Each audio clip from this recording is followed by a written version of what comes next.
All right, guys, it is 5:30. It is Thursday, January 25th, 2024. Wow, 2024, isn't that crazy? I am joined here. This is Jordan Balasico, joined by Kevin, and our guest tonight is Katie Hettinger. Katie, welcome to the show. Yeah, thank you for having me. So we're gonna start off. First off, we were talking about right before the show started. If you don't mind telling me and Kevin about being the first woman to win at a racetrack down there in Florida. Yeah, so beginning of last year, I ran Speed Weeks with my Anthony Campy crew, and it's like 7 nights of racing, and I was able to be the first female to win a race in the World of Asphalt series. So it was pretty awesome. We were really close to winning all week long, and we finally were able to get it done. So I'm excited to go back this year with my family-owned team, and hopefully my goal this year is to win 3 races down there.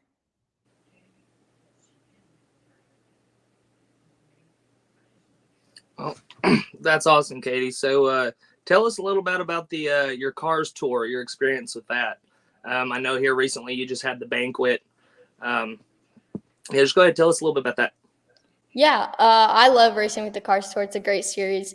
Jack and Keely have done a great job with it the past years that they've done it. And now with the new owners, it's making it even better, getting it out there with Flow broadcasting it and everything now. So it's definitely a great series, and you learn a lot in it. I'm excited to run it in both late model stock and the pro late models this year. Okay. So have you gotten to compete as far as your late models? Have you gotten to compete against any of the Cup guys this year?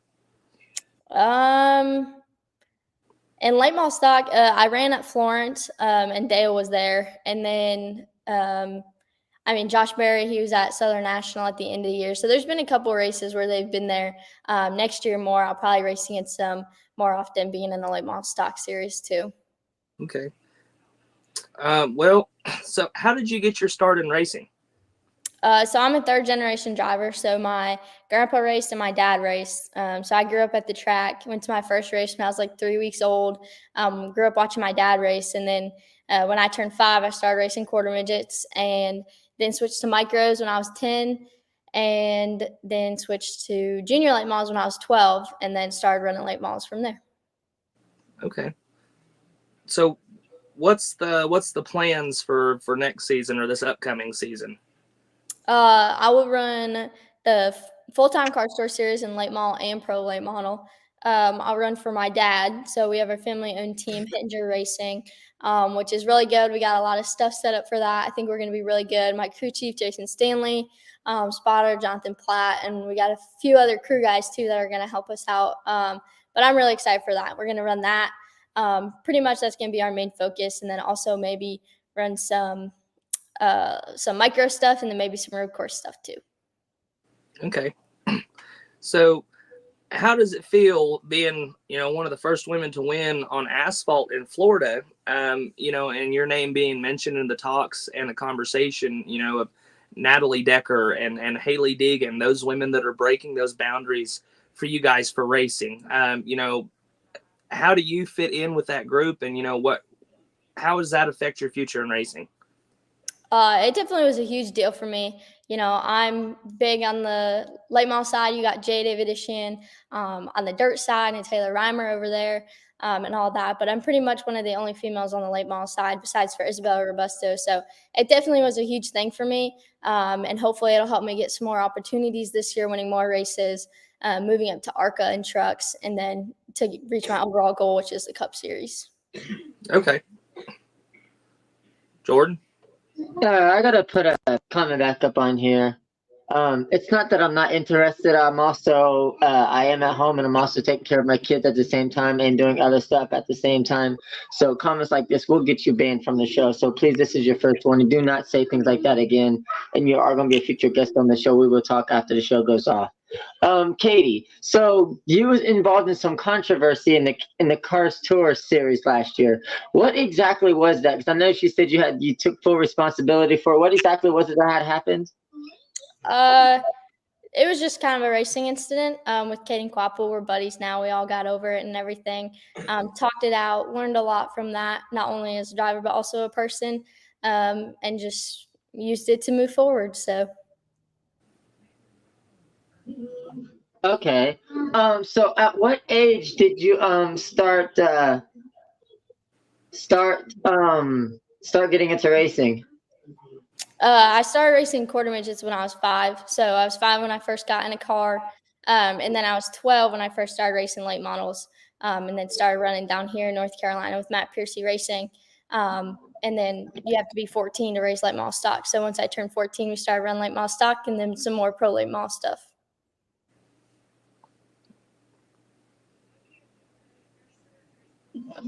That's actually pretty cool. So do you plan on staying in late models, or do you want to move up to like the big stocks? So NASCAR Cup is my overall goal. And so we're trying to figure out some ARCA races to run at the end of the year with our full-time late model stock and pro late model stuff. And then maybe full-time ARCA next year, maybe some trucks at the end of the year. But really just depends what opportunities come up and what sponsorship and funding. Okay. So as far as it goes, you have sponsorship lined up for your late models for next year? Yes. Yeah, so Chevy is my big sponsor. I'm a Chevy development driver, so they help us out. And then I also have Wheeler Trucking, which is a trucking company in Michigan. Rex Wheeler, he's a big sponsor of mine, great guy. And then some other sponsors too, smaller sponsors like Frame Filters, Autolite Spark Plugs, and Mobile One. They're all chipping in too to help out. Okay. So do you think at any point in time that you'll be entering the Snowball Derby? Yeah, definitely. We might run the Snowflake at the end of the year. It really just depends how the season goes and everything. I would love to run the Snowball. I think we might look at some super stuff. I'm not really sure though. Probably focus more on the Cars Tour stuff. But if we get super up and running or the opportunity comes up, I would love to run for the Snowball. That's the one race I never really get to watch because it's on a slow racing, and that's too much for me to pay for to stream for the Snowball Derby. So it'd be nice if they showed it like on like Peacock or Mad TV or one of these other networks that's easy to view. I was able to catch it on Motor Trend this year. Was it on Motor Trend? For this year only. It wasn't last year. It wasn't on Motor Trend, but I think they made some sort of deal or something or other. It was running on Motor Trend this year, but going forward, they haven't announced anything for the Snowball Derby. But I think that's just a hearsay kind of thing up until a couple weeks before the event. So. Okay, now that's actually pretty cool. Then the Motor Trend also shows the Le Mans 24 hours, the full 24 hours. Yeah, I feel like Motor Trend reminds me of the old Speed Channel. So, from your late models, Katie, and going over in the Cars Tour, what's the difference between the cars?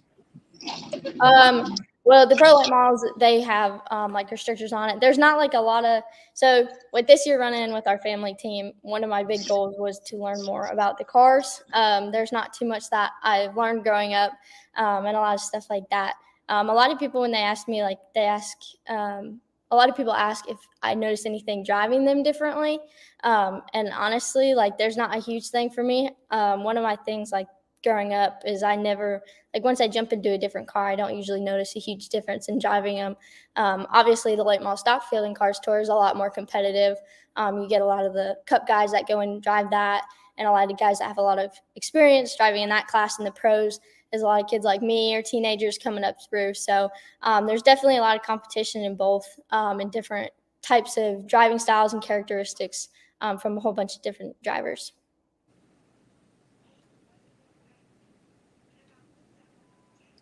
So with you running the Pro Late series, with that win at Florence and the Carolina Pro Late, being your first win in that series, that's got to be exciting. That's got to be, a big step forward, especially being a woman in the sport. Yeah, it definitely was really cool. I used to run the Carolina Pro Late Model a little bit when I first started racing down in North Carolina. But we didn't run too much. We ran a couple times at Hickory. But to get that win, but also it be the fall brawl was a huge thing.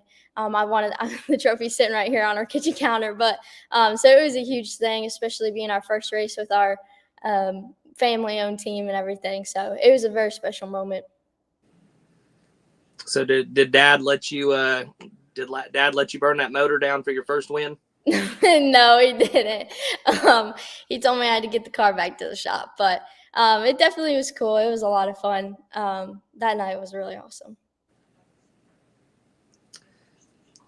Now, you got to meet with a bunch of people with the Women with Drive out in Arizona.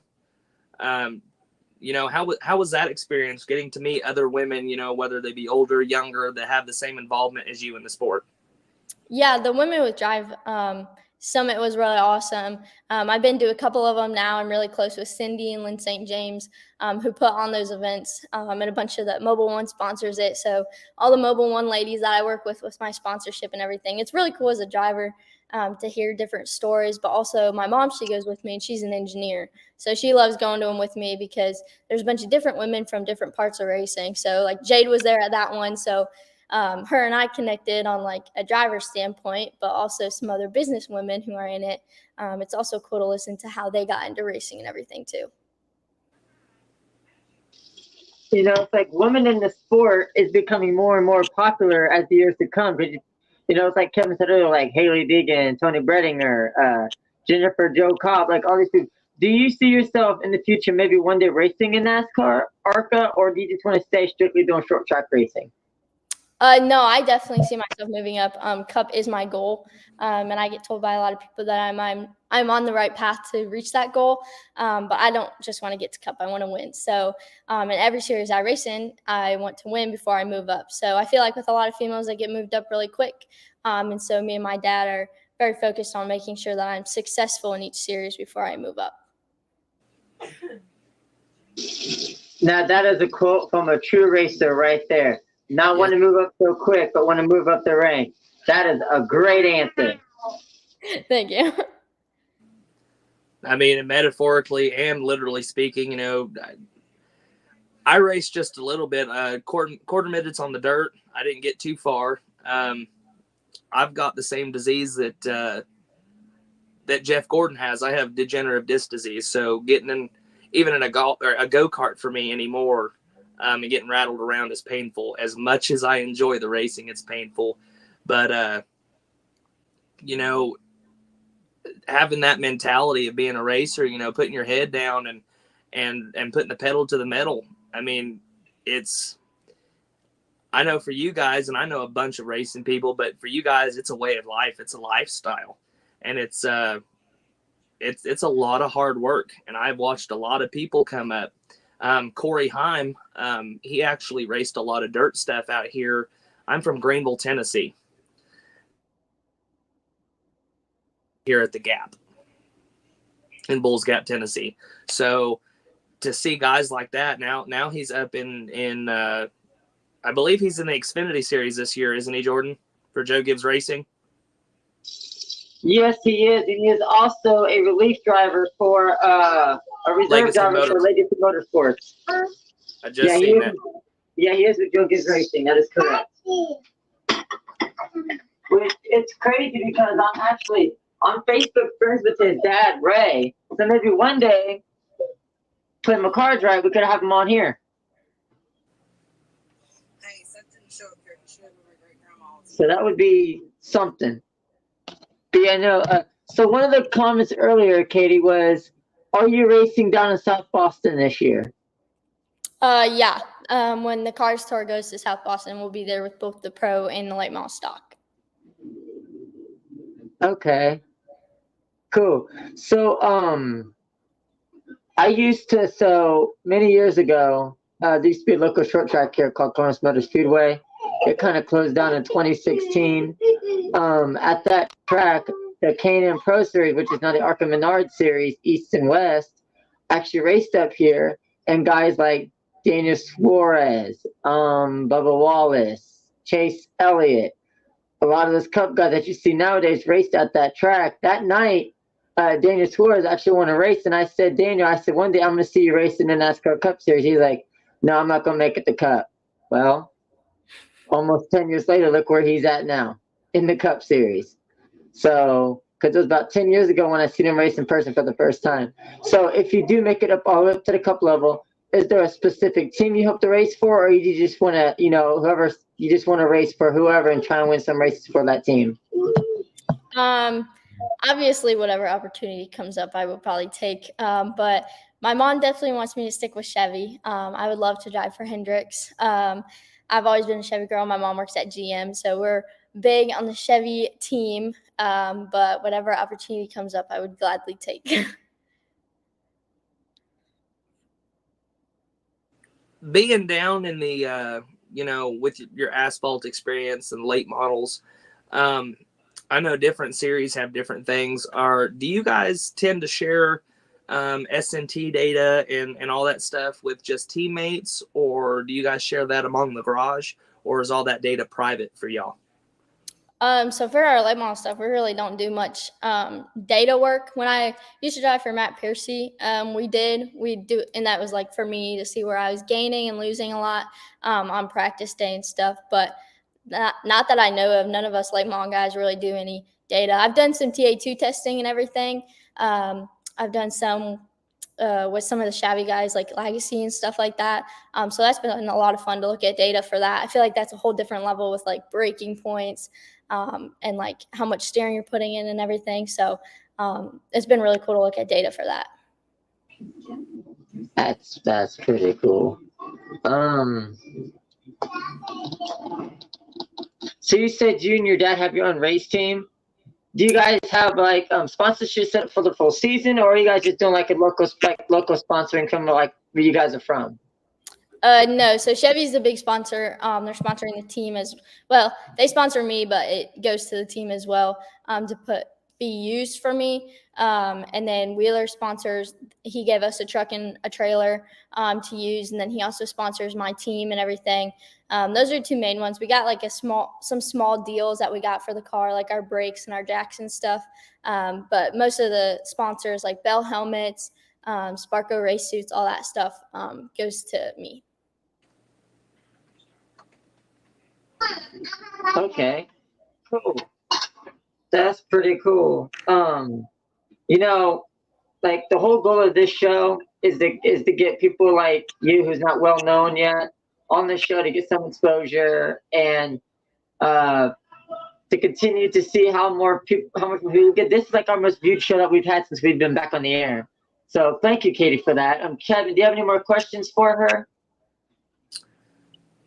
Man, no, not right now, but I'm excited for this next season. Everybody we've had on the show so far, I've got them checked off, and I'm ready for their racing season to start, so I can start subscribing to stuff and seeing how these guys are doing. And I'm excited to see where you guys go with this. So, thank you. I appreciate it. I'm ready too. I'm ready to get in the car. I was supposed to race at New Smyrna on January 7th, and unfortunately it got rained out. But now I'm ready to get back. So Speed Weeks will be our first race. So I get 7 nights of racing. So it doesn't really get much better than that for the first week. Nice. So Marvin Langford Jr. asks, what drink sponsor would you like to have once you get to the Cup Series, Coke or Pepsi? If I had to choose, probably Coke. My family doesn't really drink Pepsi. My dad's always been a Coke guy. But Dr. Pepper is my go-to drink. So if I got it, every time someone sees me, I got a Red Bull or a Dr. Pepper in my hand. So Dr. Pepper would be an awesome sponsor. Well, she's gonna have Max Verstappen, better watch out. Bubba Wallace, better watch out. I was gonna say she might have to. The pen's mightier than the sword, so she might have to make some deals to take that Dr. Pepper from 2311. No, yeah. So have you been offered any bigger opportunities since you've, in the last couple of years? Because like you said, you had raced against Dale Earnhardt, Junior, obviously, and Josh Berry. Have any of those guys stopped you and gave you advice and said, "Hey, great race tonight," or I like your sportsmanship, or any advice from those guys that are, going up top?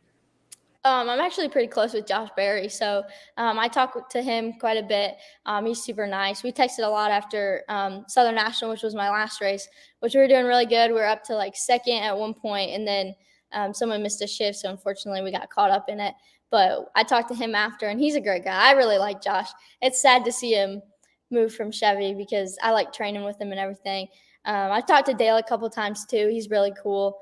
Obviously there's no opportunities there yet since that is an upper level, but both those guys are really cool. So it's good to have that relationship with them. I'm just over here goofing around, but there it is. Team Ford Performance. And you got to get that off your shirt, Jordan. No, that's my ARCA shirt from Alice Club Racing. It's not my fault. He drives for Ford. It's not my fault. Well, at least peel the logo off of it. I can't. Well, see, look, I'm a Toyota guy through and through, but me being a Kyle Busch fan, I don't know if you can tell from behind me or my hat, but I followed Kyle from Toyota over to Chevrolet, and now everybody looks at me. I've got 2 Toyotas parked in the driveway, and I've got Chevrolet marked all over my race gear, and they're like, is this guy confused? Yeah, that was a good thing for us with Kyle switching over, especially with his truck team, because that means just another maybe opportunity for me to drive a truck for him. Well, Spire Motorsports now, but yeah, technically it's hi baby. Technically it still is Kyle Busch somehow something in there. Yeah, or most something. of I don't know. Mm-hmm. See, that's how it was with me. See, for many, many years, I was a Jeff Gordon fan, and I was Team Chevy all the way. But as soon as Austin Cindric comes in, Haley Deegan comes in, Ben Rhodes comes in, all these teams start switching over to Ford. This is the first time in my entire years as a fan. It's my 27th year as a NASCAR fan. For the first time, all of my drivers are Team Ford or Ford Performance. So it was hard to make that switch, Kevin. It was hard to make that switch. I'm like, I'm like nothing but Chevy drivers. But now, Team Penske, AM Racing, Thorsport Racing, all Ford. So it's like it's the first year I've ever had all my drivers. Oh, and I was Club Racing and Frankie Muniz, all Ford drivers. So it is going to be an interesting year for Ford. Hopefully.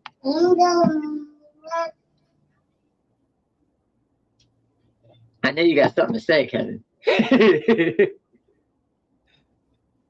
You're muted.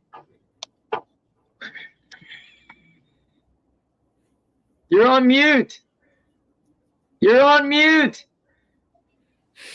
My bad.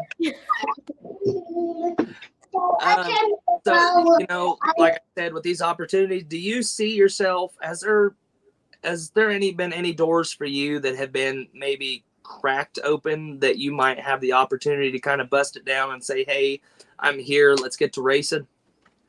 Yeah, there's been a few opportunities that we could take to move up with a couple teams we've kind of talked to. The biggest thing right now too is my age. So you have to be 16 to run truck. So I could run ARCA, but a lot of teams don't want just a short track driver. They want a driver to run the speedways too. So that is pretty much my biggest barrier, I guess, right now. It's just my age. And then also like we don't want to rush anything. So I'm only 16, so we got plenty of time to slowly move our way up.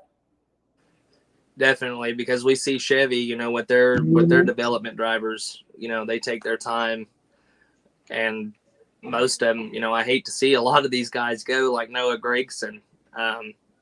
Poor boy's over there driving a blue oval now. I mean, yeah, that was directed at you, Jordan. And I get the short tracks, unless you go out there and you're putting everybody, the bumper to everybody and opening eyes, just take this year and get that little more experience that you can under your belt before those big doors open. Experience is everything. And the more experience that you have, especially inside the race car and not just out of it with all the aspects of racing, and I've watched a bunch of your highlights, so I I've got big feelings for you. Like I believe you're going to end up with a bigger deal at the end of the year. Thank you. I appreciate it. Yeah, definitely experience. And, Cars Tour is probably the hardest race I'm going to do. It's really good short track racing, really competitive. And so I'm really excited to see what all I can learn this year and then what comes out of it too. Yeah, as you had mentioned, that the series has changed. So since Junior, Kevin Harvick, and Jeff Burton took it over, has it gotten like 10 times better than what it was? I think Keely and Jack were doing a really good job before. I think the new series owners this year definitely helped the broadcast get better and stuff like that. And then with some of the owners like Dale being at the track sometimes, definitely got a lot of more fans to come to. But I think they're all just helping get more like image for the drivers, I guess, like help us get out there more and everything, especially being short track drivers and everything. So they're definitely helping a lot make it better and make it better for the fans too.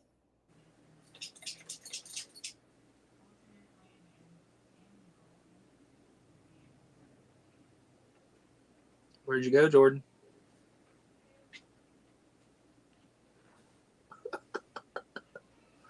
What did you say, Kevin? I just asked where you went. Oh, I'm still here. But no, and because I know what from before, from like an unsponsored series to now the ZMAX series, that's a big deal. So. Yeah, for sure. And adding to the West Coast too. That's going to be a huge thing. So it'll be big. If you can put a booster in your car to go faster. Keith is my little 5-year-old brother who is obsessed with racing and in love with race cars and a lot of race car drivers. So that is my little brother. So getting in behind the wheel of these late models and everything that you drive compared to the cars, the Cars Tour series, are the aero packages and the engine packages and all that stuff, are they exponentially different, or are they almost similar? No, we don't really do too much aero stuff. Not that I really know of for like just the short track stuff. It's definitely something I will have to learn. I ran an ARCA race at Phoenix. I think it was in 2022. So that was something I definitely had to learn with the aero and everything. You don't really feel it until you get a little bit loose on the inside of somebody. So that definitely was something to learn, but there's not too much that we do different with the cars.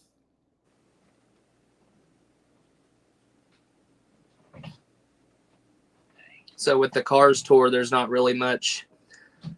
So with what you're driving right now, you're not having to worry about what these guys in the NASCAR series are worrying about. Having to side draft and push and pull and all that good stuff. No, we just go to Hickory and everybody runs into each other, and then it's like, okay. Hey, that sounds like fun. It is. It causes a lot of fights sometimes too, but it builds character. Racing. Rubbin's racing, man. Yeah. Fighting's a part of it. It builds characteristics. It does. It's almost like from Five Flag when all those cars wrecked on the front stretch. This past year that collected William Byron and all those guys at Five Flags for the Snowball. Oh yeah, that was a big one. So with the late model cars, are you guys still using sheet metal, or what are the materials that they're using for the cars now? I do not know. I really don't know. That's why I don't know a lot about the cars. Just now am I learning more about them, but with school and everything lately, I haven't been able to help too much on them yet.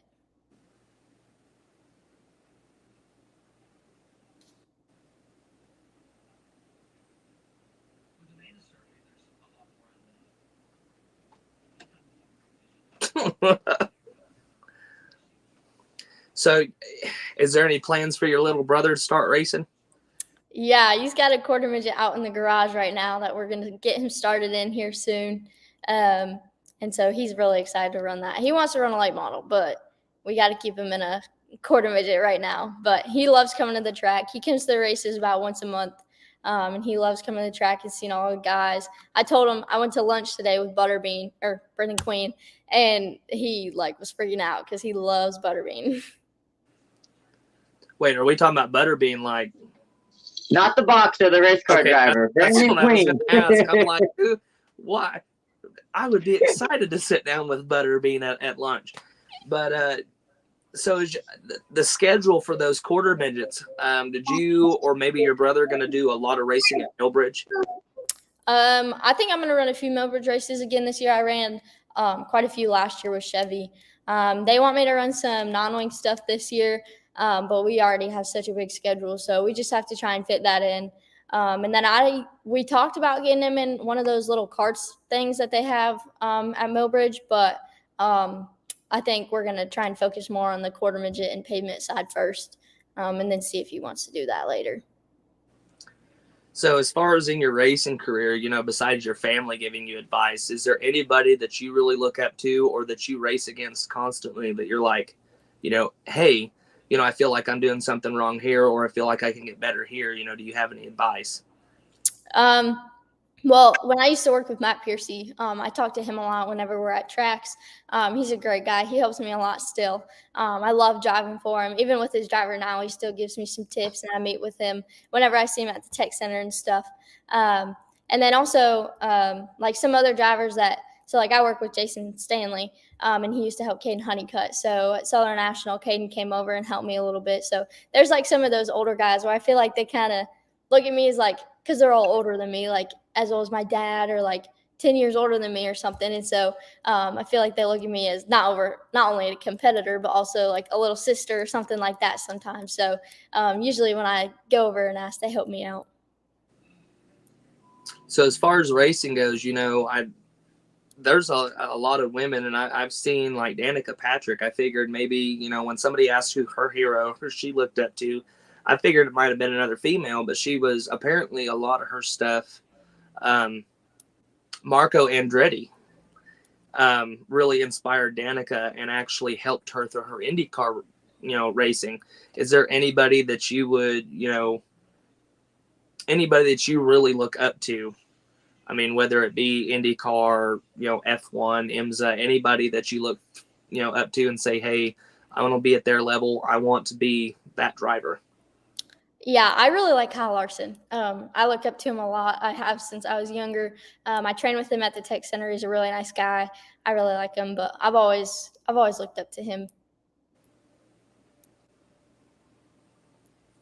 So when you go out to these racetracks and you see these big guys, I'm sure you've probably been to the racetrack and Keelan Harvick has been there, or maybe Cash Boy or Braxton Bush and his dad and his mom.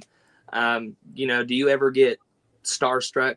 You ever see one of these drivers or anybody and you're like, do I go talk to him? Do I not? Do I leave him alone? Usually not really anymore. I used to, like when we went to Vegas for my first ARCA race, we went to the big track and I was like, oh my gosh, there's Kyle. Oh my gosh, there's the other Kyle or something like that. But now that I'm getting to know these guys a little bit more, I kind of see them more as buddies, but also competitors when I race against them. I'm like, oh, this is just another guy I want to go out there and beat. So what in the tech center, obviously you're racing against or working and competing against all these Chevrolet guys. So I'm sure, like you said, Kyle Larson's in there. I'm sure Kyle Busch is in there some days. These big NASCAR guys. Is there anybody else besides anybody on asphalt and dirt, maybe somebody from the Chevrolet side of NHRA, do they participate at the tech center? So we have a training program. So there's like a junior program. So Carson Quapple's in it, Tristan McKee's in it, Connor Zillich, those guys that I raced pros against and everything. I'm pretty good buddies with them, Gavin Boschel. But then there's some other guys like Carson Hocevar, Ross Chastain's in there a lot. And then like Daniel Hemrick and guys like that. So I see them a lot. It just really depends on what like your schedule is or your time is. So like I used to train with Carson Quapple a lot. We'd be on the same time for everything. And now like Matt Mills, Carson Hocevar, and Kyle are at my same times. Okay, that's actually pretty cool. So Katie, we're getting a little close on time here. Thank you for stopping by. And we look forward to watching you all season. To go off the whole starstruck thing, I met Frankie Muniz in July of last year At first I was starstruck, and after that, I just talked to him like he was a regular old dude. But thank you for joining us, and good luck this season. Yeah, no problem. Thanks for having me. No problem. Thanks, Katie. Y'all have a good night.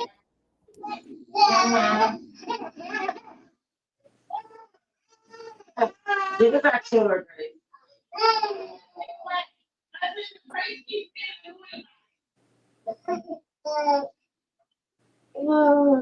All right, Kevin. You have a great week and a great night, okay? All right, buddy. I'll see you later. Yes, sir.